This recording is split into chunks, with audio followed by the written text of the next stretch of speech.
Well, hello YouTubers, and welcome back to the Holzmichel channel. Well, first I'd like to welcome all the new subscribers on board, and then also apologize for the absence of new machine material. Reason being for that is I haven't been logging as much time in the shop as I'd like to. Just circumstances at work don't allow for it right now. So in the after hours, we're going to do a little bit of stuff. The other day I had a unique project come across the table where I had to make a drill guide out of wood, and it got these hardened metal inserts, but the holes had to be precision aligned, and so trying to think here. It's the end of the day, so it's a little foggy.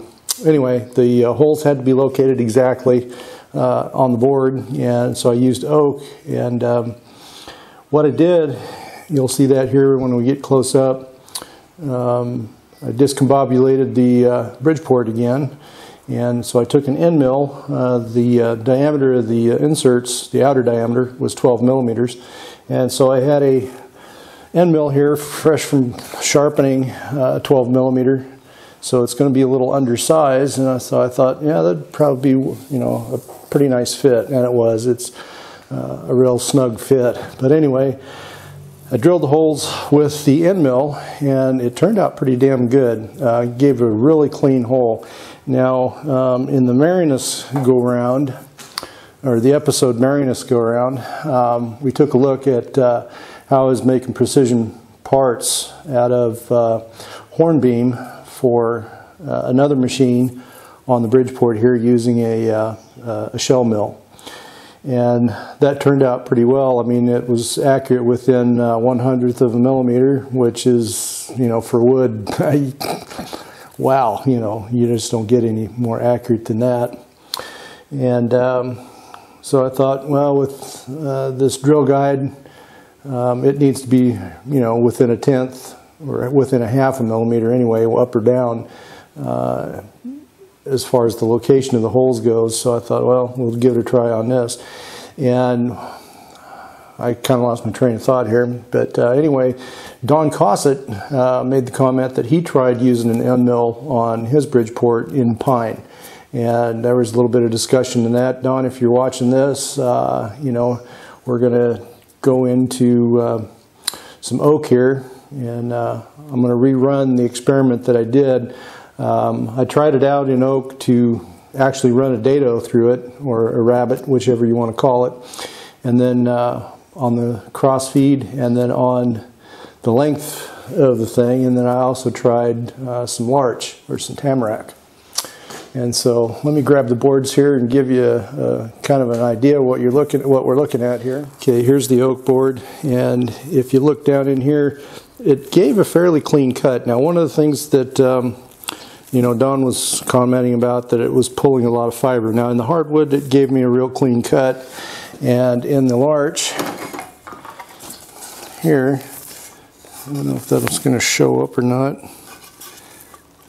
but there is some fiber pull down here in this part of the cut. So it's almost as clean a cut as using a router. Now, how a router bit would perform in the Bridgeport, I don't know. I haven't tried it yet. I do have some flute bits at home. Guy could probably try out. Now, the maximum speed on this is 2,300 RPMs, which is way too slow for, like a 1/4-inch router bit. You're going to have to really spin that pig at about 12,000, at least 10, to get it to cut any kind of decent, especially those HSS bits. But for these larger bits at 2,300 RPM, they are spinning fast enough to where they can do a credible job. So I got my other camera mounted up here on the mag base, and so damn bugs. We'll give you some close-ups of how this works. Now, when you're feeding on the cross feed or on the longitudinal feed here on the Bridgeport, doing this kind of stuff, you're going to have to crank it by hand because you're going to have to feed it at a fairly high rate. So you're on this one, the maximum speed is just still too slow to where you're going to actually start burning the bit because it's just flat turning too slow. Now, the tooth geometry, of course, is a little different than in a router bit. We know that, you know, just by looking at it. You got a spiral flute here, whereas on a router bit you just have a straight flute. Let's see, I got a big router bit right here. This is fresh from sharpening as well, but as you can see underneath the wax here, the flutes are straight, whereas on an end mill,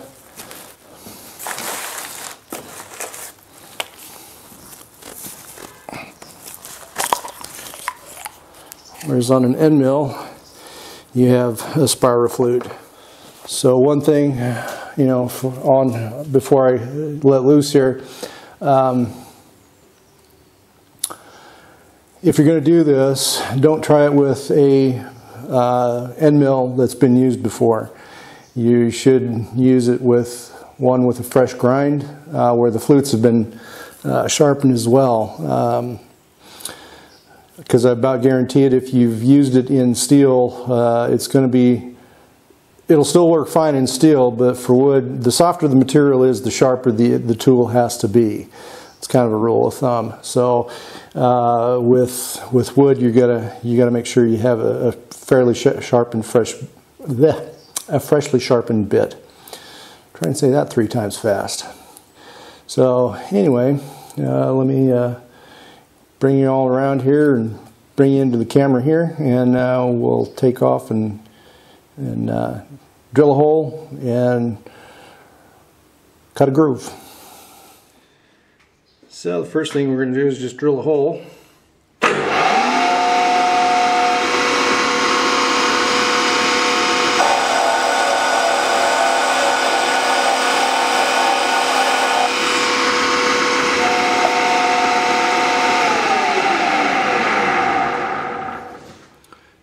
It's not really showing up, but that hole is clean.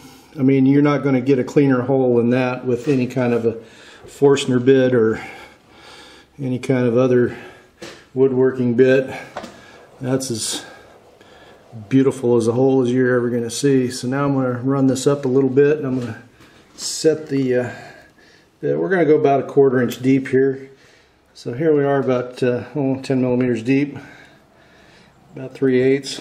So now we're going to just go the length of the board here and just run a groove.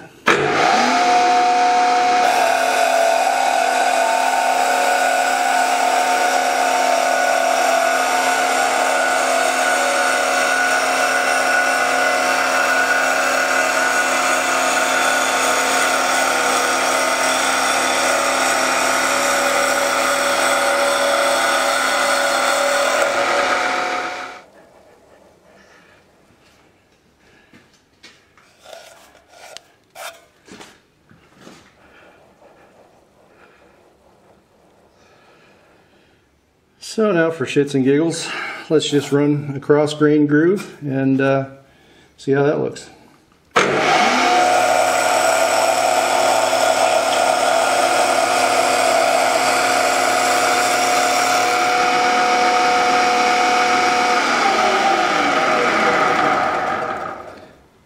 Okay, now the edge on the longitudinal cut here is extremely sharp. You could almost cut yourself on it. There's no burrs. Now on the cross grain on both sides, it's raised a little bit of a burr on the edge here. So that'll have to be deburred if the guy were to use this for any kind of a precision project. But anyway, there you can see you do get a fairly decent cut with one of these end mills on a Bridgeport. Well, YouTubers, that's a wrap for today's episode of discombobulating the Bridgeport again. So I hope you guys got something out of it. I know running this experiment for myself, I did get quite a bit out of it. Like I said, I had to make that drill guide, and I started out with just drilling the holes. And when I saw what I was getting, I was thinking, let's try this with a groove and see how this works, because there's a few little boxes that I would like to make for specialty tools that are going to require this kind of work, where you just take two boards essentially and make the box, but you need a little recess to actually lay the tool in. And rather than try to do this by hand with a router, you know, just chuck it up in here and go to town and be done with it and have a nice, beautiful looking cutout in the process. So anyway, I hope you guys got something out of this. I know I did. If you have any thoughts, comments, critiques, or have supplemental information to share with us on this topic, and you know, have some experiences with this, you know, like Don Cossett was mentioning in his discussion on the Marinus go around, by all means put it in the doobly-doo down below. After all, we're about disseminating information and sharing information. So any contribution that you may have towards the discussion would greatly be appreciated. So by all means, put it in the comment section below. And with that, we hope to see you guys all again very, very soon.